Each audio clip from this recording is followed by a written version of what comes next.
सवाल के साथ मैं हूं अंबर शम्सी। आप सबको प्रोग्राम में बहुत बहुत खुश आमदीद। वज़ीर आज़म इमरान खान की आज अपनी पॉलिटिकल कमेटी के साथ इजलास हुआ और इस बात पर बहस हुई कि मियां नवाज शरीफ को कैसे वापस लाया जाए। साथ साथ हम जानने की कोशिश करेंगे क्या पाकिस्तान मुस्लिम लीग नवाज चैलेंज करेगी जो मियां नवाज शरीफ की तकारीर पर पाबंदी आयद हुई है। हमारे साथ मौजूद हैं फवाद चौधरी साहब जो तहरीक इंसाफ की नुमाइंदगी कर रहे हैं और वफाकी वज़ीर बराए साइंस एंड टेक्नोलॉजी हैं मुस्तफ़ा नवाज खोखर साहब, सेनेटर हैं, पाकिस्तान पीपल्स पार्टी की नुमाइंदगी करें, और सेनेटर डॉक्टर मुसद्दिक मलिक साहब पाकिस्तान मुस्लिम लीग नवाज की। आप सबका बहुत बहुत शुक्रिया वक्त देने का।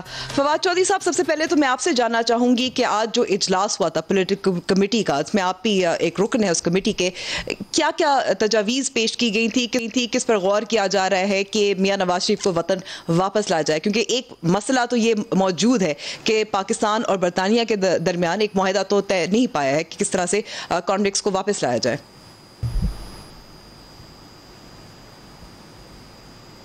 सॉरी, बिल्कुल आपकी बात दुरुस्त है और एक्चुअली जो मसला है वो भी यही है कि पाकिस्तान और बरतानिया के दरमियान कोई एक्स्ट्रेडिशन ट्रीटी नहीं है।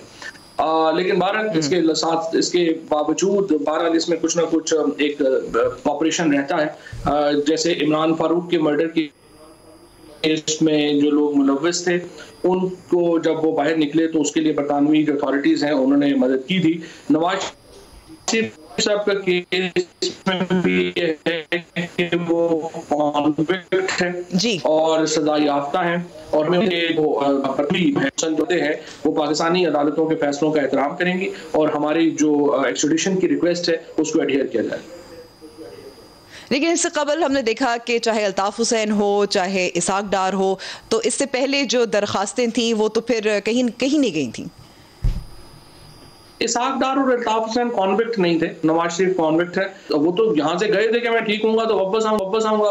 अब जब वो वहां पे हैं तो आप देखिए माशाल्लाह उनकी सेहत तो बिल्कुल ठीक ठाक है, तो वो वहाँ बैठे क्यों हैं? ये अजीबोगरीब मॉडल है तहरीक का कि मैं और मेरे बच्चे तो महफिल में रहेंगे लेकिन डॉक्टर मुसद्दिक मलिक साहब और बाकी जो लोग हैं और बाकियों के बच्चे जो हैं वो भी सड़कों के ऊपर निकल आए। ये अजीब 2020 के चीज वगैरह हमने देखे। तो आप समझते हैं, आपकी ख्वाहिश है कि ज्यादा आसान यही होगा मियां नवाज शरीफ खुद ही वापस आ जाए? जाहिर है उनको खुद वापस आना चाहिए, ये उनकी इखलाकी जिम्मेदारी। देखिए ना, शहबाज शरीफ साहब ने इतना बड़ा एफिडेविट लिखा और कहा कि वो वापस आएंगे और इसके बाद जो है वो इन सब ने उस वक्त गले फाड़ के कहे, इनकी आंखों से आंसू भी बाकायदा बहते थे जब ये कहते थे कि अगर उनको 24 घंटों में बाहर ना गए तो पता नहीं खुदा ना खास्ता क्या हो जाएगा। तो अब तो ऐसा कुछ नहीं है, वो तो रोजाना नया रेस्टोरेंट एक्सप्लोर करते हैं फैमिली के साथ, हाइड पार्क में माशाल्लाह लंबी वॉक्स कर रहे हैं, which is just fantastic. I mean उनका मुझे बड़ी खुशी है कि उनकी सेहत जो है वो इतनी अच्छी है और इसलिए जो पहला काम है वो ये है कि वो जहाज पकड़े और पाकिस्तान वापस आए और आके तहरीक की भी क़यादत हो जाएगी और जो लोग उनसे मिलने के लिए इतने बेताब हैं उनसे मुलाकात भी हो जाएगी। ठीक है मुसद्दिक मलिक साहब, इस पर आपका जवाब, क्योंकि फवाद साहब तो यही कह रहे हैं कि ज्यादा आसान होगा कि मियां नवाज शरीफ तो वापस ही आ जाए खुद ही। ये बात ठीक है उनकी और मैंने पहले भी कई प्रोग्राम्स में कहा है और आज भी ये कहूंगा कि वो बिल्कुल वापस आएंगे। जैसे उनका इलाज मुकम्मल होगा उसके फौरन बाद वो वापस आएंगे। कोरोना वायरस की वजह से उनकी सर्जरी स्केड्यूल नहीं हो सकी, अब उनकी सर्जरी स्केड्यूल हो गई है और जैसे ही स्केड्यूल हो जाएगी और उनकी सर्जरी हो जाएगी उसके फौरन बाद वो वापस आ जाएंगे और यहाँ पे तहरीक चलाएंगे। लेकिन अभी तो ये फैसला ये करें लेकिन वक्त शायद हुकूमत के पसंद का नहीं है और शायद अदालतों का भी पसंद का नहीं है जो रिमार्क सामने आ रहे हैं। हुकूमत की पसंद तो बयान है, हुकूमत की पसंद का तो सवाल भी नहीं है, हुकूमत की पसंद का तो जवाब भी नहीं है, हुकूमत की पसंद के तो वो सहाफ़ी भी नहीं है जिनको ट्रीजन के केसेस के अंदर ये आजकल पकड़ रहे हैं। हुकूमत के मिजाज के मुताबिक तो वो सोशल मीडिया के एक्टिविस्ट भी नहीं हैं जिन्हें उठा के ले जाते हैं। हुकूमत के मिजाज के मुताबिक तो वो सियासतदान भी नहीं है जिन्हें जेलों की काल कोठरी में बंद कर रखा है। हुकूमत की अगर आप बात माने तो तमाम आप अपने ये बंद कर दें टीवी चैनल्स, रात को मत कवालियाँ लगाया करें जिसमें मधा सरा हो सारे प्राइम मिनिस्टर साहब के लिए, और वो तमाम सोशल मीडिया बंद कर दें, और जो बंदा सोशल मीडिया पे बोलने की कोशिश करे उस पर सेडिशन के केसेस कर दें।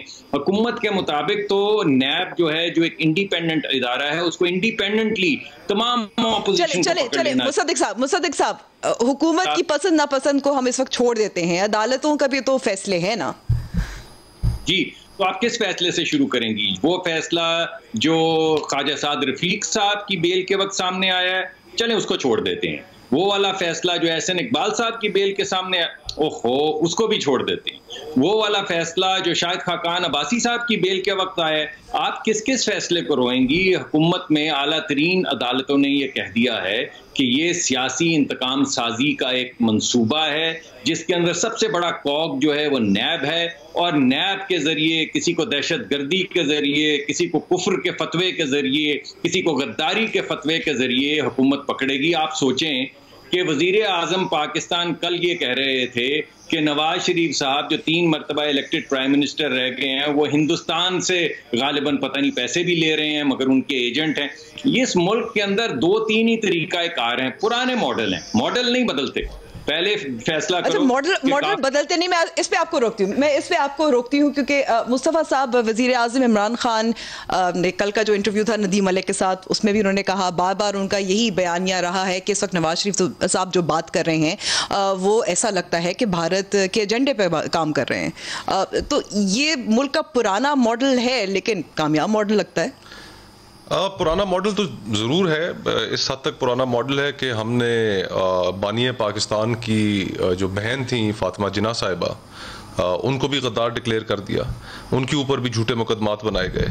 और फिर उसके बाद एक कंसिस्टेंट पैटर्न है हमारी सियासत में, हमारे माशरे में, कि जिस शख्स से उसके आर्गूमेंट के जब हमारे पास दलील ख़त्म हो जाए और दलील की गैर मौजूदगी में हमारे पास और कोई जवाब देने के लिए चीज़ ना हो, तो हम उसके ऊपर गद्दार होने का या काफिर होने का फतवा लगा देते हैं। ये दोनों चीज़ें ट्रेडिशनली हमारे माशरे में, हमारे मुल्क में पाकिस्तान की इस्टेब्लिशमेंट ने इनको बड़ा सक्सेसफुली एम्प्लॉय किया है। शहीद बीबी के ख़िलाफ़ फतवाबाजी हुई, हमारे यहाँ जो और दीगर सियासी रहनुमा हैं उनको गद्दार डिक्लेयर किया गया, जो MRD की तहरीक के दौरान लोग थे, शहीद जुल्फ़िकार अली भुट्टो को गद्दार डिक्लेयर किया गया। तो ये सिलसिला बंद होना चाहिए। हमारी जो इस वक्त और ये जो मामलात सारे डिस्कस हो रहे हैं, इसमें अब एक जो बेसिक क्वेश्चन पाकिस्तान में खड़ा हो गया है, वो बेसिक क्वेश्चन ये है कि पाकिस्तान में हमने पाकिस्तान को एज ए सिक्योरिटी स्टेट चलाना है या हमने पाकिस्तान को as a social welfare state चलाना है, जहां पर जो हुक्मरानी है वो अवाम की मंशा के मुताबिक होगी। ऐसा नहीं होगा कि इलेक्शनों से पहले कोई इत्तेहाद बन जाए, उन इत्तेहादों के नतीजे में कोई बैठ कर फैसले कर ले कि कौन हुकूमत में आएगा। आपको रोकती हूँ क्योंकि जो गद्दारी के सर्टिफिकेट हैं ये तो नाकाबिल कबूल होना चाहिए, लेकिन दूसरी तरफ एक इखलाकियात के हवाले से सवाल भी होना चाहिए कि मियां नवाज शरीफ जो अदालत की तरफ से भी जो कहा जा रहा है उनको वापस क्या आना चाहिए, नहीं आना चाहिए, लेट्स पुट एवरीथिंग असाइड, इखलाकी तौर पर आप क्या समझते हैं? देखिए, डॉक्टर मुसद्दिक साहब उसके ऊपर जवाब दे चुके हैं, लेकिन इसके अंदर मैं सिर्फ एक चीज़ ऐड करना चाहूँगा कि बाहर जिस मुल्क में वो हैं इस वक्त मियां नवाज शरीफ साहब, वहाँ पर रूल ऑफ लॉ उसके ऊपर क्वेश्चन उठना बड़ा मुश्किल होता है। वहाँ की अदालतें, वहाँ का निज़ाम, आज भी जो जस्टिस सिस्टम है वहाँ का, उसकी पूरी दुनिया में लोग मिसालें देते हैं। और वहाँ पर जब अगर ये हुकूमत लेट्स सपोज एक्सट्रेडिशन के लिए फ़ाइल करती है, तो वहाँ पर सिर्फ अगर इनके वकील ने खड़े होकर सुप्रीम कोर्ट के पाकिस्तान की अदालतों के फैसले वहाँ पर सामने रखने हैं, उसने यूरोपियन यूनियन की रिपोर्ट सामने रखनी है कि जिसमें कहा गया कि नैब एक पॉलिटिकल इंजीनियरिंग के लिए टूल इस्तेमाल हो रहा है, ह्यूमन राइट्स वॉच की रिपोर्ट रखनी है, तो इनका तो सारा केस वहां पर। तो हुकूमत क्यों ह्यूमन राइट्स वॉच और ये सारे यूरोपियन यूनियन की सारी रिपोर्ट सामने रखेगी? नहीं, मैं तो कह रहा हूँ ये तो डिफेंस नवाज शरीफ साहब के वकील वहां पर रखेंगे। अच्छा, आप उनको सजेशन दे रहे हैं। और इन रिपोर्ट्स की मौजूदगी में देखें, ये वो इदारे हैं, ह्यूमन राइट्स वॉच वो इदारा है कि जो अगर कश्मीर के ऊपर कुछ कह दे तो आपके वजीर खारजा उसकी रिपोर्ट्स को हाथ में लहराते हैं और कहते हैं कि देखो ह्यूमन राइट्स वॉच ने कश्मीर पे हमारे मौकफ की हिमायत का ऐलान किया। साथ ही साथ ह्यूमन राइट्स वॉच ने यह भी कहा कि पाकिस्तान में आप पॉलिटिकल विक्टिमाइजेशन के लिए और पॉलिटिकल इंजीनियरिंग के लिए आप नैब को इस्तेमाल कर रहे हैं। यूरोपियन यूनियन की रिपोर्ट्स मौजूद हैं जिसके अंदर कहा गया है, GSP प्लस वाली हमारी जो रिपोर्ट है उसके अंदर कहा गया है कि पाकिस्तान में नैब पॉलिटिकल इंजीनियरिंग के लिए इस्तेमाल हो रहा है। तो जब European union, human rights watch और हमारे चीफ जस्टिस ऑफ पाकिस्तान साहब का खोसा साहब, ही इज ऑन रिकॉर्ड जिसमें उन्होंने कहा कि there is this perception in the country कि लॉपसाइडेड यहां पर एहतसाब हो रहा है, तो इन चीजों की मौजूदगी में चले हम ये सारी चीजें भी, इस आर्गुमेंट को भी आप उठा के बाहर फेंक दें, अगर इनके फेयरनेस है, क्योंकि तहरीक इंसाफ का तो ये मौक़िफ़ है, इमरान खान साहब का यही मौक़िफ़ है ना कि करप्शन के केसेस से बचाने के लिए सब कुछ। मैं कहता हूं ये मेरे सारे मैंने जो आर्गुमेंट्स आपको दिए ना, इनको उठा के आप साइड पे फेंक दें। आसिम बाजवा साहब कहाँ एहतसाब तो फिर सबका होना चाहिए। अच्छा, इस पे कल भी सवाल हुआ था वजीर आज़म इमरान खान, तो वहां पर जाकर इनके पर जलते हैं। मैं क्लिप सुनाना चाहती हूँ, मैं क्लिप सुनवाती हूँ, फिर इसी पे हम बहस आगे इसको बढ़े। वजीर आज़म इमरान खान साहब से जब पूछा गया जवाब था, सुनिए। जनरल आसिम बाजवा आपके साथ हैं और उनके ऊपर जो इल्ज़ामात की नोयत है काफ़ी संगीन है, और उस इल्ज़ामात कहते हैं कि उनकी 99 कंपनीज हैं। ऐसी नोयत दूसरे लोगों पर आई तो आपने उनके ऊपर टीम्स बनाई, JITs की तश्कील की, वाजिद ज़िया को बोला तहकीक करो, पनामा में ऐसे हुआ, अभी आपने क्लीन चिट दे दी, वो कैसे? एक उनके ऊपर इल्ज़ाम लगा, उन्होंने आके बड़ी तफसीली में पूरी एक डॉक्यूमेंट प्रोड्यूस की कि जी ये जवाब है इन सब के। अब अगर कोई वो आगे कहते हैं कि नहीं जी ये कोई डिस्प्यूट करता है उसको, हमें वो दे, हम उसको करवा देंगे। आपको तहकीकात नहीं करवानी चाहिए एज प्राइम मिनिस्टर, जैसे आपने बाकियों का कहा, वाजिद ज़िया को देखो शुगर में क्या हुआ, पनामा में कहा गया देखो नवाज शरीफ के पास क्या हुआ, यहाँ पे भी आप करते ताकि ट्रांसपेरेंसी के तकाजे पूरे हो जाते। मैं आपको वाजे कर दूं, उन्होंने अभी तक जो हमें चीजें प्रेजेंट की वो हमने देखी, उन्होंने सारे की चीजों के जवाब दिए हुए थे। अगर कोई मजीद, अब देखो उन्होंने तो पब्लिक डॉक्यूमेंट है ना, कोई भी मजीद अगर उसे क्वेश्चन करता है हम उसको इन्वेस्टिगेट करेंगे, मैं बिल्कुल करूंगा। और जवाब उन्होंने दिखाया, हमने लॉ मिनिस्टर को भी कहा, फारूक नसीम ने उनके साथ, उन्होंने उनके साथ बैठ के हमने चेक किया, जब उन्होंने कहा कि जी ये इन्होंने आंसर कर दिया, हम अब अगर कोई और आगे मजीद कहता है तो हम उसकी इन्वेस्टिगेट करेंगे, जरूरत पड़ी FIO को दे देंगे। जी, फवाद चौधरी साहब, क्योंकि वजीर आज़म इमरान खान हमेशा सब के लिए जो बराबर एहतसाब का अमल है उस पर यकीन भी करते हैं, और उन्होंने ये बात भी कही, ये भी बात करते हैं कि जब एहतसाब शुरू होना चाहिए तो अपनी काबीना से शुरू होना चाहिए। तो आप नहीं समझते कि जैसे नदीम साहब भी कह रहे थे कि शफाफियत के तकाजे पूरे होने चाहिए, इसको एक पूरी खुली एक इंडिपेंडेंट इन्वेस्टिगेशन होनी चाहिए? तो आप ये समझते हैं कि प्राइम मिनिस्टर साहब ने जो जवाब दिया है वो बिल्कुल सही दिया, और यही बात जो आपके हैं और उन्होंने वही बात की है। अगर एक आदमी अपना उन्होंने तो कहा ना कि उन्होंने खुद अपनी जो देखा था वो मुतमईन थे, लेकिन आप नहीं समझते कि अगर एहतसाब आगे बढ़ना चाहिए और इसका दोहरा मयार नजर नहीं आना चाहिए, तासुर खत्म होना चाहिए कि ये सिर्फ एक के लिए है या अपोजिशन की जमातों के लिए है, तो फिर अगर तो एहतसाब का इसकी demands transparent and independent investigation. देखिए जी, अपोजिशन की बातों के ऊपर तो आप नहीं कर सकते ना, वो तो वो कहते हैं ना, वो ये तो अनोखा लाडला है, खेलन के चांद, ये तो पूरी होनी ही नहीं ना, ये तो बचपन से बेचारों की ख्वाहिशें पूरी नहीं हुई, आइंदा भी नहीं होनी वो। अच्छा, ये मामला बड़ा अजीब है, मैं कता कलामी की माफी चाहता हूँ फवाद भाई कि कता कलामी की माफी चाहता हूँ कि अगर वजीर आला बुज़दार साहब के ऊपर इल्जाम लगे तो इमरान खान साहब कहते हैं मैंने खुद तहकीक कराई है, मैंने IB से तहकीक कराई है, वो कोई गलत काम उन्होंने नहीं किया। आसिम बाजवा साहब की बात हुई, मैंने तहकीक कराई है, फारूक नसीम से तहकीक कराई है, कोई गलत काम नहीं किया। PM है या SHO है? और दूसरी बात ये है कि जो स्टैंडर्ड आपने, पहली बात तो यह है कि आपने ऐसे मुझे भी अगर आप इस तरह से मुस्तफा भी बोलते रहेंगे, अगर मुस्तफा नवाज और बोलते मलिक साहब, फिर तो प्रोग्राम फायदा नहीं ना, ऑलरेडी आप थ्री है। फवाद साहब को जवाब देने दें, फिर आप दोनों को भी मौका मिलेगा। जी फवाद साहब। डॉक्टर मुसद्दिक मलिक और मुस्तफा नवाज खोखर साहब ने और आपने बोलते रहना, तो फिर तो फायदा नहीं ना, फिर आप लोग आपस में कर लें, बुराइयां करके गैबत करके उठ जाएं, वो तो फायदा कोई नहीं अगर आपने जवाब नहीं सुना। दूसरी बात यह है कि जिस तरह से ये मुस्तफा नवाज खोखर साहब ने इंटरवेंशन जो की, इसका ना सर था ना पैर था, कोई बात हो तो बंदा इंटरवेन भी करता है। अच्छा, बात यह है कि जो प्राइम मिनिस्टर साहब ने कहा कि हमने तहकीक की है, हमें लगा है कि वो सही है। अब मुस्तफा नवाज खोखर साहब या किसी और को लगता है कि नहीं, इस पर तहकीकात की जरूरत है, तो they are more than welcome to file an application with FIA investigate करेगा। अब ये अगर इत्मीनान जो है वो अगर हमारा है और आपका इत्मीनान नहीं है, तो मूव तो आपने करना है ना, हमने तो नहीं मूव करना। दूसरी बात यह है कि जो अकाउंटेबिलिटी के जो नैरेटिव इनका है कि जी सिर्फ हमारी हो रही है और दूसरों की नहीं हो रही, ये बिल्कुल ही जाली बात है। इसलिए कि आप देखिए कि बाबर अवान साहब पे इल्जाम लगा, वो वजारत से अलहदा हुए, उन्होंने अपना केस लड़ा। अलीम खान के ऊपर हुआ, वो जेल गए, जमानत हुई, फिर वापस आए। सब्तैन साहब के ऊपर वो गए, वापस हुआ जो चीफ मिनिस्टर उस्मान बुज़दार के ऊपर लगा है, उन्होंने पूरी इन्वेस्टिगेशन का सामना किया है और कर रहे हैं।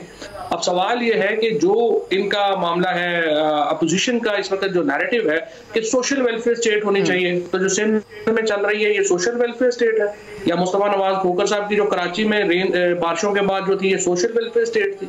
इस तरह से नहीं होता। सिर्फ जो है वो आकर के अपना ये कहना कि हमारे केसेस रोक दो तो पाकिस्तान में हर चीज जबरदस्त है, अगर आप हमारे केसेस नहीं रोकते हैं तो पाकिस्तान में हर चीज गलत है। जाहिर है आपका ये नैरेटिव नहीं बिकने वाला। और दूसरा, आपकी क्रेडिबिलिटी नहीं है, मुस्तफा नवाज खोकर की और मुसद्दिक मलिक साहब की क्रेडिबिलिटी है, इनकी लीडरशिप की क्रेडिबिलिटी नहीं है। और जब इनकी लीडरशिप की क्रेडिबिलिटी नहीं है तो वो चाहे अकेले जितनी मर्जी चीखें मारते रहे, फायदा नहीं। ठीक है मुसद्दिक मलिक साहब, आपकी क्रेडिबिलिटी आपकी लीडरशिप की नहीं है, तो अगर आप चाहते हैं कि ये जो एहतसाब है ये हर किसी के लिए बराबर होना चाहिए, तो आप ये केस ले जाएं आसिम सलीम बाजवा साहब का, अदालत ले जाएं, FI ले जाएं, जहां भी लेकर जाना है, सम अप्रोप्रिएट फोरम। ये बात आपकी ठीक है, ये हुकूमत यहाँ पे मक्खियां उड़ाने आई हुई है। इमरान खान साहब ने एक स्टैंडर्ड सेट किया, खुद कहा करते थे कि चोरी नहीं की तो भाई तलाशी दे दो। हमने कहा अच्छा तलाशी क्या होती है? उन्होंने कहा जी मनी ट्रेड। जब मनी नहीं देंगे बात करने देंगे यार, तो आप मनी ट्रेल दे दी ना, मनी ट्रेल से आपसे आप जीते मैं हारा, मगर बात तो फिर भी करने देना। मजलूम आदमी की को आवाज तो उठने दें यार। अब आप किस किस की आवाज बंद करेंगे? तो मैं आपसे ये कह रहा हूं कि जब आपने खुद लिटमस टेस्ट स्टैंडर्ड सेट कर दिया कि बैंकों की तरसील के जरिए ये फैसला किया जाएगा कि मनी कैसे कमाया गया, कहाँ इन्वेस्ट किया गया, किस बैंकिंग चैनल के जरिए किस वक्त गया, कहाँ गया, तो वो तमाम चीजें जो आप स्टैंडर्ड के तौर पे सेट कर चुके हैं और आप कहते हैं कि चोरी नहीं की तो तलाशी दे दो, तो भाई हम भी यही कह रहे हैं कि चोरी नहीं की होगी, कौन कह रहा है की है, मगर तलाशी तो दें। वजीर आजम कह रहा है मैंने 2 पर्चे देखे थे, उसके ऊपर स्क्रिबल हुए नोट्स थे कि मैंने ये किया वो किया और ये हो गया। वो कहते हैं मैं सेटिस्फाइड। भाई आप सेटिस्फाइड है तो बाकी लोगों से भी सेटिस्फाइड हो जाते। बाकी लोगों को तो आपने मलून कहा, चोर कहा, मनी लॉन्ड्रर कहा, पता नहीं क्या क्या कहा, ऐसे अल्फाज जो टीवी यहाँ पे बोले भी नहीं जा सकते आपके खिलाफ। मुसद्दिक साहब ठीक है, मैं आपको यहाँ रोकती हूँ। मुस्तफा साहब, अगर आप इस पे जवाब दे सकते हैं कि अगर आप मुतमईन नहीं है वजीर आज़म इमरान खान की तसल्ली से, तो आप चले जाएं FI। देखिए, पहली चीज तो ये है कि prime minister under what law, किस अथॉरिटी के तहत प्राइम मिनिस्टर के पास ये इख्तियार है, किस कानून के तहत कि वो किसी के खिलाफ जो है इंक्वायरी होने पर उसकी क्लीन चिट देंगे, जिस तरह उन्होंने कहा। वजीर आजम के पास कानूनन ऐसा कोई इख्तियार नहीं है कि वो इंक्वायरी कराएं और इंक्वायरी के नतीजे में एक सर्टिफिकेट बांट दें कि फलाना आदमी जो है वो ठीक है, वो क्लीन है। और उनकी काबीना के हिस्सा हैं, वो वजीर हैं, स्पेशल असिस्टेंट हैं और बड़े शदीद इल्जामात हैं। और सिर्फ यही नहीं, वो हम देखें, एक चीज़ मैं यहाँ पर ज़रूर समझता हूँ कि मुझे क्लैरिफाई करनी चाहिए कि जो स्टैंडर्ड PTI ने सेट किया है उसके मुताबिक वो मुजरिम है। हालांकि अभी तक सिर्फ इल्जाम है उनका, नहीं इल्जाम है, एक रिपोर्ट exactly, लेकिन PTI का स्टैंडर्ड ये नहीं है। उनको एक फेयर ट्रायल का मौका मिलना चाहिए, उनको ये बात अपॉर्चुनिटी देनी चाहिए कि वो अपने ऊपर लगे गए इल्जामात को वो रद्द करें। लेकिन PTI ने जो स्टैंडर्ड सेट किया है कि बात वही आ जाती है ना कि अगर वजीर आज़म इमरान खान आप कह रहे हैं, और बिल्कुल दुरुस्त बात है कि अथॉरिटी नहीं होगी, लेकिन और वो वैसे ही जाहिर हो रहा है कि वो आगे मूवमेंट नहीं होगी, कवर अप देने की कोशिश है। नहीं चले, आप चले जाएं। बिल्कुल ऑपोजिशन जाएगी, ऑपोजिशन ने ये फैसला किया है। अच्छा, हाँ, ऑपोजिशन ने ये फैसला किया है कि हम सुप्रीम कोर्ट जाएंगे, हम सुप्रीम कोर्ट जाएंगे और इस्तदा करेंगे सुप्रीम कोर्ट से। ये हमने APC के अंदर फैसला किया था कि हम सुप्रीम कोर्ट जाएंगे और सुप्रीम कोर्ट जाकर वहां पर यही इस्तदा करेंगे कि जिस तरह JIT बनाई गई पहले, उस तरह की JITs बनाई जाए। Equality before the law, this is what the constitution says. ये तो नहीं हो सकता कि मेरे लिए कानून एक हो, फवाद भाई के लिए दूसरा कानून हो और डॉक्टर साहब के लिए तीसरा कानून हो। सुप्रीम कोर्ट कब जा रहे हैं? सुप्रीम कोर्ट लॉयर्स तैयार कर रहे हैं और होपफुली मेरे ख्याल से जैसी वो पिटीशन तैयार होगी तो चले जाएंगे। इसी महीने में हो जाएगी मोस्ट प्रोबेबली यस। लेकिन अगर ना भी जाएं तो सवाल होता है कि हुकूमत का क्या फर्ज है? अगर ना भी जाएं, आप तो सारा मलबा डाल रही हैं। हुकूमत को जवाब देने देते हैं, क्या फर्ज है हुकूमत? अच्छा ठीक है, हुकूमत को जवाब देने देते हैं। फवाद चौधरी साहब से भी जवाब लेंगे, मुसद्दिक साहब बात करेंगे आफ्टर द ब्रेक।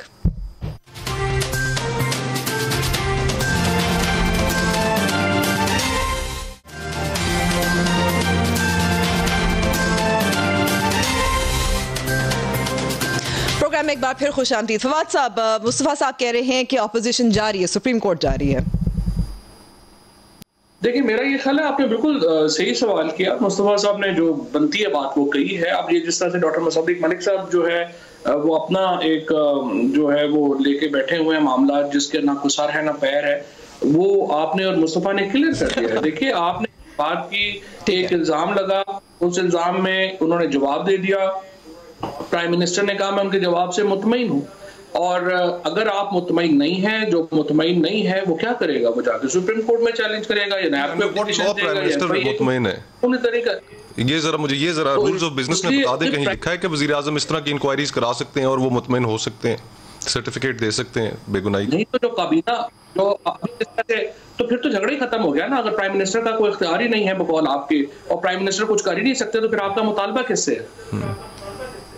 एग्जैक्टली, हम यही तो कह रहे हैं कि हम अगर जो इंस्टीट्यूशंस बने हुए हैं, जिस तरह नैब है, नैब के पास अगर कोई दरखास्त लेके जाए वो उस दरखास्त के ऊपर नहीं करता, ऑपोजिशन के लिए तो वो फौरन हरकत में आ जाता है, खुद जाके पकड़ता है उनको। लेकिन यहाँ पर इतना बड़ा केस है और नैब भी खामोश है। तो ये फिर आप जाइए ना, फिर प्राइम मिनिस्टर से आपका क्या गिला है? प्राइम मिनिस्टर तो हम गए हैं पेशावर जो BRT के उसमें, वहां पर हमने दरखास्तें दायर की हैं नैब में, लेकिन उनके ऊपर कुछ नहीं हुआ। मालम जब्बा के ऊपर दरखास्तें दायर की हैं, उसके ऊपर कुछ नहीं हुआ। नहीं, आपने कोई दरखास्त दायर नहीं की हुई। जो सुप्रीम कोर्ट नहीं दायर की है, पीपल्स पार्टी ने दी है दरखास्त जी, BRT के ऊपर दरखास्त। पार्टी ने कोई दरखास्त नहीं की है। इस पे एशियन डेवलपमेंट बैंक ने पूरी रिपोर्ट बनाई हुई है BRT के ऊपर, और उन्होंने उसमें पूरी डिटेल्स लिखी हैं कि इसमें 1 रुपए का भी घपला नहीं है। तो उसमें जो चीफ मिनिस्टर की अपनी इंस्पेक्शन टीम थी जिसने कहा कि घपला है। आई विल एनकरेज यू कि आप एशियन डेवलपमेंट बैंक की जो रिपोर्ट जिन्होंने पैसे दिए हैं वो पढ़ लें, तो आपको काफी चीजें पता चल जाएंगी।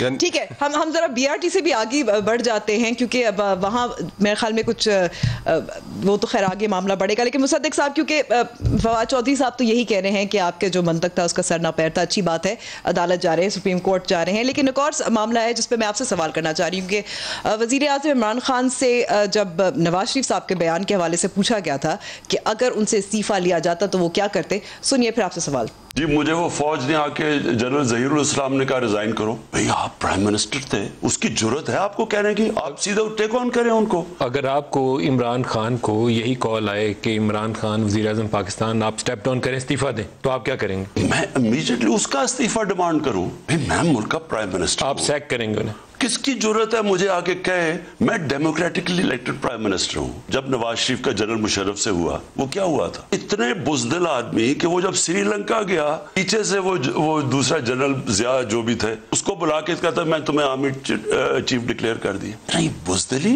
बाद में जब इनको फारग हो गया तो कहते हमें पता ही नहीं था कारगिल के ऊपर उन्होंने हमला कर दिया। अगर आप होते तो क्या करते? अगर मेरे पूछे बगैर कारगिल के ऊपर कोई आर्मी चीफ हमला करता, मैं उसको सामने बुलाता और मैं उसको सैक करता। जी, मुसद्दिक मलिक साहब सामने बुलाते, सैक कर देते, उसी वक्त श्रीलंका का इंतजार ही नहीं करते। देखिए, पहली बात तो ये है कि वज़ीर आज़म की गुफ्तगू से बड़ा साफ पता चल गया है कि थोड़े से हिल गए हैं, और साथ ही उन्होंने थ्रेट किया है कि मुझसे मत पूछियो, अगर मुझसे किसी ने पूछा तो मैं सैक कर दूंगा। ये हमें तो नहीं सुना रहे ना, हम तो उनको सैक नहीं कर सकते। हम तो वही कर सकते हैं जो हम करेंगे, सड़क पे आएंगे, पार्लियामान में जाएंगे, शोर मचाएंगे, झंडा उठाएंगे और बोलेंगे कि भाई जो आपने एक स्टैंडर्ड सेट किया, खुदा का वास्ता है पूरे मुल्क के लिए एक ही स्टैंडर्ड सेट करें। यानी आप खुद ही कहते थे, आज हम आपको लौटा रहे हैं कि क्या इस मुल्क में 2 अदालतें हैं, एक अदालत गरीब आदमी के लिए और एक अदालत आपके लिए। इस मुल्क में 2 हुकूमतें हैं, एक हुकूमत जो ज़रा ऐसे कहीं ज़रा 19 से 20 कोई चीज़ हो तो जाके नैब भेज के पकड़वा दे लोगों को और SHO भेजे और दहशतगर्दी के पर्चे करवाए, और एक वो जो कहे कि भाई मेरा थोड़ी काम है, मैं तो प्राइम मिनिस्टर हूँ, मुझे एक सफ़ा दिया गया, मैं सेटिस्फाइड हो गया, खेल ख़त्म। तो ये डबल स्टैंडर्ड ख़त्म हो।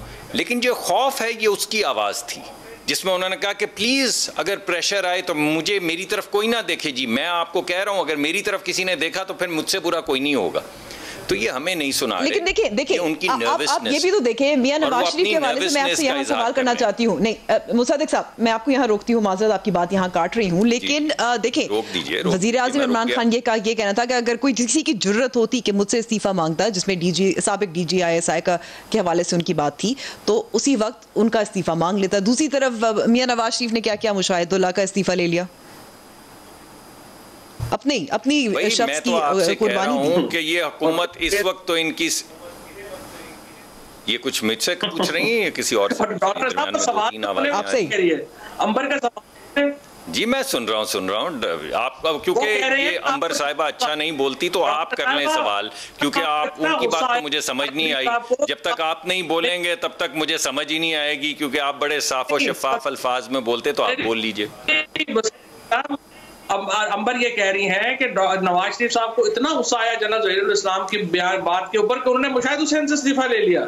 उसके बाद उन्हें डॉन लीज के ऊपर इतना गुस्सा आया कि मुशाहिद हुसैन नहीं थे, मुशाहिद हुसैन नहीं थे भाई, मुशाहिद हुसैन साहब नहीं थे, आप गलती कर रहे हैं। मुशाहिदुल्लाह नहीं, सवाल तो वैसे यही था जो फवाद भाई ने कहा। देखिए जी, मैंने पहले राउंड में ही सुन लिया था, लेकिन क्योंकि अंबर साहिबा अच्छा नहीं बोलती, इस वजह से फवाद साहब ने कहा कि मैं खुद ये सवाल गेंद अपने हाथ में लेता हूँ। देखिए बात ये है कि पाकिस्तान की जो तारीख है, क्योंकि आप जवाब नहीं शायद दे रहे थे, चले जवाब और भी कह रहे हैं। जी मैं दे रहा हूँ आपकी बात को तो मैं टाल सकता हूँ, फवाद को मेरे बड़े करीबी दोस्त हैं, इनकी बात को तो नहीं टाला जा सकता ना, तो मैं जवाब देता हूँ। पाकिस्तान की तारीख जो है, पाकिस्तान की सियासी तारीख जो है, वो सब हम उससे वाकिफ़ हैं। ये जो इमरान खान साहब कह रहे हैं, अगर आप इनके अपने बयानात चलाएं पुराने ज़माने के, तो आपको सब पता चल जाएगा कि इस मुल्क में क्या होता रहा है। अगर आप ये फवाद चौधरी साहब ने 3 दिन पहले जो प्रेस कॉन्फ्रेंस की है और वो तमाम चीज़ें और वो तमाम लोग जिनका नाम ले लेकर जिक्र किया है, अगर आप वो चलाएं तो आपको पता चल जाएगा कि पाकिस्तान में क्या क्या होता रहा है। पाकिस्तान में इस वक्त जो नवाज़ शरीफ का बयानिया है और जो मेरे भाई फवाद चौधरी का बयानिया है, इसमें कोई फ़र्क नहीं है, कोई फ़र्क नहीं है। इस वजह से हमें ये मालूम है कि हुकूमत चलाने के लिए जिन प्रेशर्स का सामना करना पड़ता है, हुकूमत आगे लेकर जाने के लिए आपको क्या क्या करना पड़ता है। सिर्फ ज़ाहिर इस वक्त ये हो रहा है कि हुकूमत के ऊपर क्या क्या प्रेशर्स होते हैं जब आप हुकूमत चला रहे होते हैं। और ये जो मेरे भाई गुफ्तगू कर रहे हैं, यानी कि आपका कहना है कि देखिए फिर मुसद्दिक साहब फिर इस वक्त फिर मंतक तो यही है कि इमरान खान साहब पे कोई प्रेशर्स नहीं है, जो एक पेज है, जो 1 पेज है, यानी कि फिर हाँ ये बड़ी अच्छी बात आपने की है, ये बात ठीक है। इमरान खान साहब ये आप ठीक कह रही हैं, ये आखिरी बात आपकी 100% ठीक है। अगर इमरान खान साहब हुकूमत चला रहे हो तो कोई प्रेशर हो ना। अगर इमरान खान साहब के हाथ में कोई फैसला हो, वो कोई फैसला कर रहे हों जिस पे किसी को इख्तलाफ हो या इख्तलाफी राय मौजूद हो, तो फिर इमरान खान से कुछ इख्तलाफ होगा ना। इमरान खान साहब के पास तो नैब के अलावा है ही कुछ नहीं। नैब है, इस्लामाबाद तक तो उनकी बात नहीं चलती। वो कहते हैं कि मैं नहीं खोलूँगा, मैं नहीं बंद करूँगा, तो पता चलता है कि 2 दिन के बाद जो है वो उनके मकान से 3 मील दूर जो है वो कोरोना के लिए लगा दिया गया है क्वारंटीन। तो इमरान खान साहब का कोई इख्तलाफ नहीं हो सकता, क्योंकि इमरान खान साहब के पास कोई फैसला साजी की ताकत नहीं है। इस वजह से वो सही कह रहे हैं, ठीक है, कि मुझसे कोई पूछेगा, उनसे कोई क्यों पूछेगा भाई, किस लिए पूछेगा? वो कुछ करेंगे तो मैं आपको यहाँ रोकती हूँ। ये आज 2-2.5 साल होने को आ गए हैं, एक ईंट तो लगी नहीं है, एक पुल नहीं बना, एक अस्पताल नहीं बना, एक डिस्पेंसरी नहीं बनी, एक स्कूल नहीं बना। इमरान खान साहब से जब पूछा गया था कि कौन इस वक्त मुल्क चला रहा है, हु इज द बॉस, तो उनका यही कहना था कि जब सिक्योरिटी के मामलात होते हैं तो जाहिर है मुशावरत होती है, उन्हीं की बात मानी जाती है। उन्होंने सदर ओबामा का भी हवाला दिया था, तो उनका तो ये कहने का आई एम द बॉस, उनका मतलब यही है। पूरे इंटरव्यू में आपको यही एक उसका जो एक लुब्बे लबाब था वही था।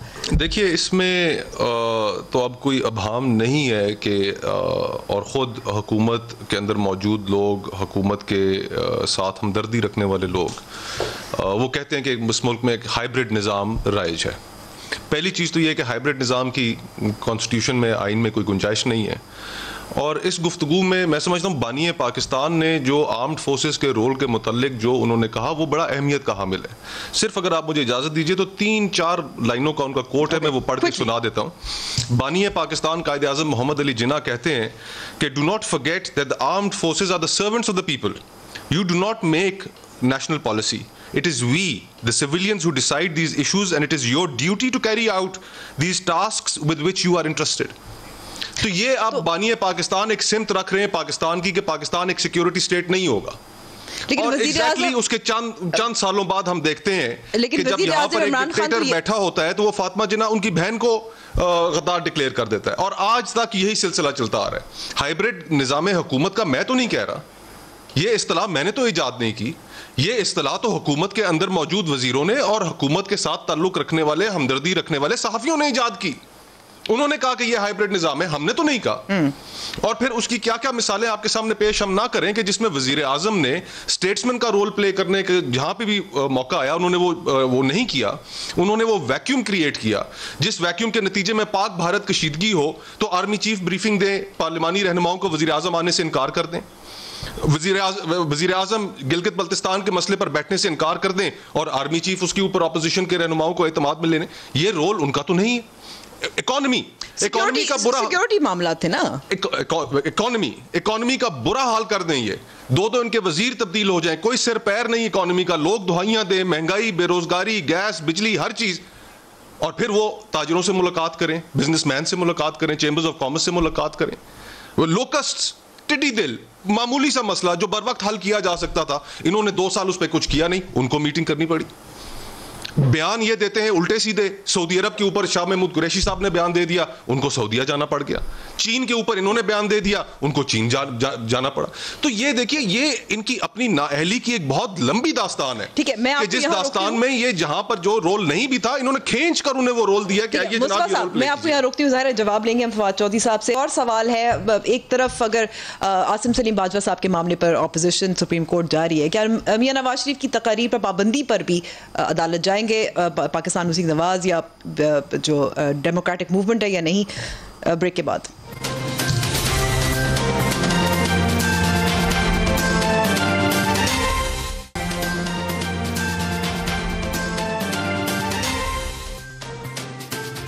प्रोग्राम में एक बार फिर खुश आमदीद। फवाद चौधरी साहब, यहाँ आपसे मैं सवाल करना चाहूँगी क्योंकि एक मियां नवाज शरीफ की तकरीर पर पाबंदी आयद की गई है, दूसरी जानिब जब मुशर्रफ के हवाले से और ताहिर कादरी के हवाले से, क्योंकि वो भी मफरूर हैं, उन पर पाबंदी आयद करने की एक पिटिशन गई थी, तो उस पर तो जवाब ये मेरा था कि ये उनकी आज़ादी इजहार राय के खिलाफ होगा। तो आप नहीं समझते ये दोहरा मयार है? अच्छा, पहली बात तो यह कि पिछला क्योंकि पूरा वक्फा ही बड़ी लंबी तकरीरें सुननी पड़ी, डॉक्टर साहब की भी और फिर मुस्तफ़ा नवाज खोखर साहब की भी, तो पहले उनमें से कुछ पॉइंट्स हैं जिनका जवाब देना जरूरी है। पहली बात तो यह कि डॉक्टर साहब के लिए या पीएमएलएन के लिए एक फैसला करना इंपॉर्टेंट है। वो ज़हनी मेरे तौर के ऊपर बड़े वैसे एक तो डिप्रेस्ड भी हैं, लेकिन इसके बावजूद वो ये फैसला करें कि वो ये समझते हैं कि इमरान खान बाइख्तियार है और वो सारी अकाउंटेबिलिटी और मसाइल के जिम्मेदार वो हैं, या उनके पास कोई इख्तियार नहीं है और वो वैसे ही हैं। तो फिर पीएमएलएन का झगड़ा क्या है? तो या तो वो बाइख्तियार है और या वो करवा रहे हैं सब कुछ, या वो कुछ नहीं है और कुछ नहीं करा रहे। तो पीएमएलएन बाइख्तियार तो नहीं है, बाइख्तियार तो नहीं। तो फिर ठीक है, तो फिर इमरान खान तो जिम्मेदार ना हुए ना, फिर आपका तो कोई झगड़ा नहीं हुआ, तो फिर आपने पूरा आधा घंटा। बिल्कुल नहीं है, बिल्कुल नहीं है। मुझे आपकी बात समझ आ गई, बिल्कुल जिम्मेदार नहीं है किसी भी चीज के इमरान खान साहब। तो वो फिर आधा घंटा आप तकरीर करते हैं कि वो आ रहे हैं, और दूसरी तरफ मुझे आपकी बात से एहसास हुआ कि वक्त का ज़िया किया है। पिछला जो वक्फा था ना, उसमें इतनी लंबी और बोरिंग तकरीर की है कि मैं सोने लगा था, इसलिए आप जरा मेरी बात भी सुनिए। अच्छा, दूसरी जो अभी मुस्तफ़ा नवाज खोखर साहब ने जो कायदा-ए-आज़म मोहम्मद अली जिन्ना का कोड दिखाया, फिर आपको मोरालिटी भी जरदारी साहब की लेना चाहिए। फिर जिन्ना साहब की मोरालिटी होगी तो वो स्टेट बनेगी जो जिन्ना साहब चाह रहे थे। अगर जरदारी साहब और नवाज शरीफ की मोरालिटी होगी तो वो स्टेट बनेगी जो यहाँ पर है। अब इमरान खान आए हैं और वो पाकिस्तान को चेंज कर रहे हैं, और ये जो आपने इंटरव्यू दिखाया उसमें और नवाज शरीफ साहब की अप्रोच में क्या फ़र्क है? नवाज शरीफ की अप्रोच है कि वो कॉन्कर करना चाहते हैं इदारों को, इमरान खान की अप्रोच है कि वो लीड कर रहे हैं इदारों को।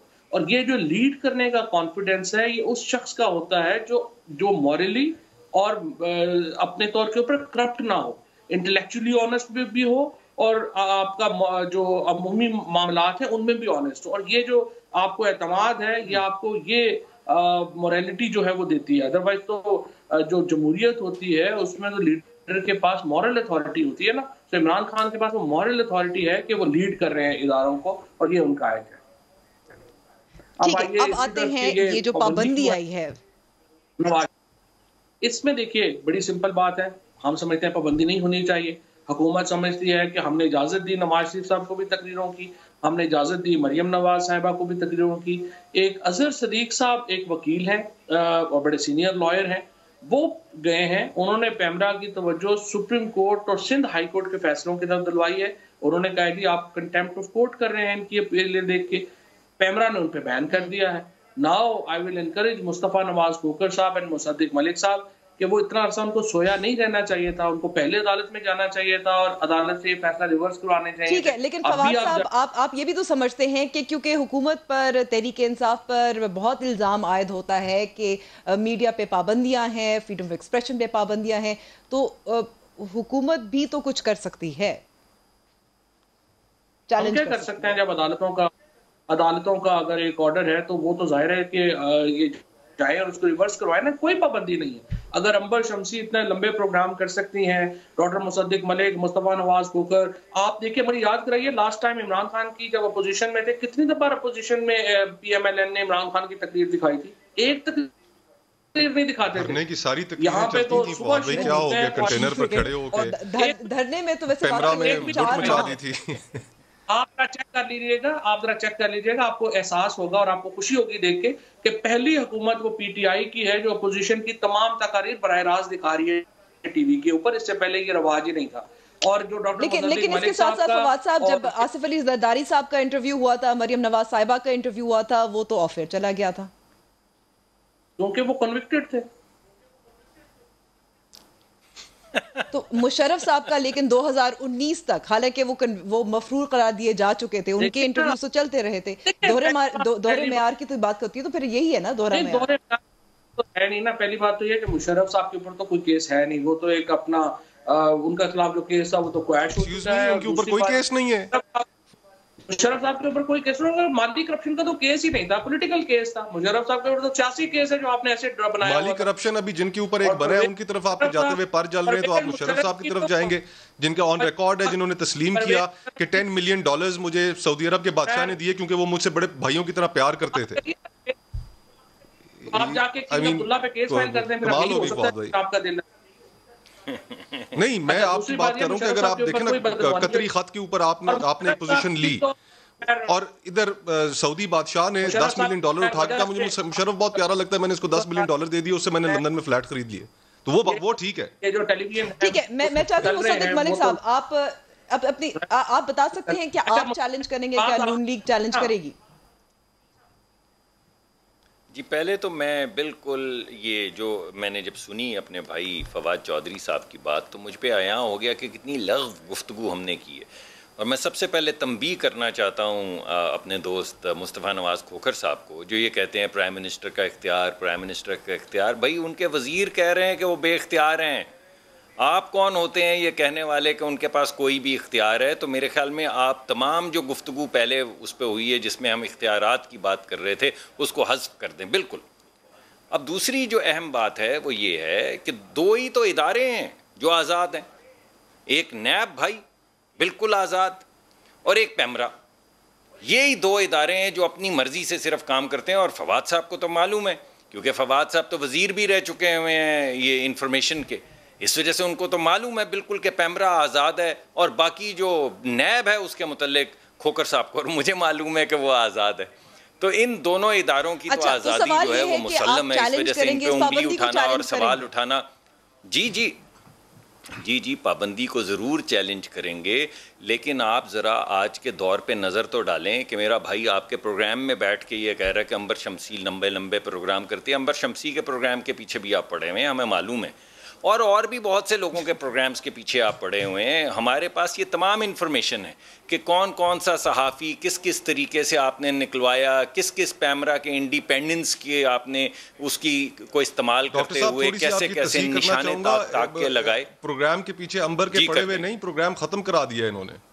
अच्छा चले, खैर जी, मैंने आपसे उसी का तज़किरा कर रहा था। मैं जरा क्योंकि मैं खबर नहीं हूँ, मैं सवाल पूछ रही हूँ। जी नहीं, चलिए, सवाल तो यही है ना मुसद्दिक साहब, जी मैं नहीं, आपको हमारा काम देखिए, जाते वो क्या आपने हमारी बात ही काट दी, आपने बात ही नहीं करने दी, बात ही आगे नहीं चलने दी। हमारा तो ख्याल था ये मुस्तफ़ा खोकर साहब तो धमाल डालने लगे थे, आपने धमाल ही नहीं डलने दी। लेकिन बहरहाल हम भी आपकी बात को एंडोर्स करते हैं, हम भी आपकी बात को एंडोर्स करते हैं कि पैमरा और जैसा कि मैंने पहले कहा नैब, ये 2 इंडिपेंडेंट इदारे हैं, बस बाकी तो सब इदारे ऐसे ही हैं और प्राइम मिनिस्टर के ऊपर कोई बात नहीं की जा सकती। हम इंशाल्लाह इसको ज़रूर बात को आगे बढ़ाएंगे, अपना प्रोटेस्ट अदालतों में भी करेंगे। वक्त थोड़ा रह गया है, आखिर में मुस्तफ़ा साहब, ख्वाजा आसिफ साहब ने जो कमेंट्स दिए थे आसिफ अली जरदारी साहब के हवाले से कि उन पर तबारा भी नहीं करता, माजरत कर ली, कहा कि सियाको सबाक से हटाकर बयान किया गया था, पेश किया गया था। आप मुतमईन है उनकी माजरत उन्होंने कर ली? जब माजरत कोई भी आदमी कर ले तो उसके बाद उसके ऊपर मजीद क्या गुफ्तगू करनी है? तो आप समझते हैं कि वो उनकी अपनी जाती राय थी या और भी लोग? उन्होंने कहा है कि उनकी जाती राय थी और सियाको सबाक से हट के थी और वो माजरत खा है। बहुत अच्छा किया उन्होंने, माजरत की। एक ऑनरेबल चीज़ तो यही है। मेरे से कोई गलती हो जाएगी, मैं माफ़ी मांगूंगा। और पुराने सियासतदान ने कोई ऐसी बात उन्होंने खामखा में तो नहीं कर दी ना ऑन एयर। अब उन्होंने माजरत कर ली है, मियां नवाज शरीफ साहब ने भी उसके ऊपर वजाहत दे दी। अब मैं नहीं समझता कि उसके ऊपर ज़रा मजीद हम ठीक है। बहुत बहुत शुक्रिया मुस्तफा नवाज साहब, मुसद्दिक मलिक साहब और फवाद चौधरी साहब। प्रोग्राम का वक्त यहाँ ख़त्म हुआ है, अब मुलाकात होगी कल। खुदा हाफिज़।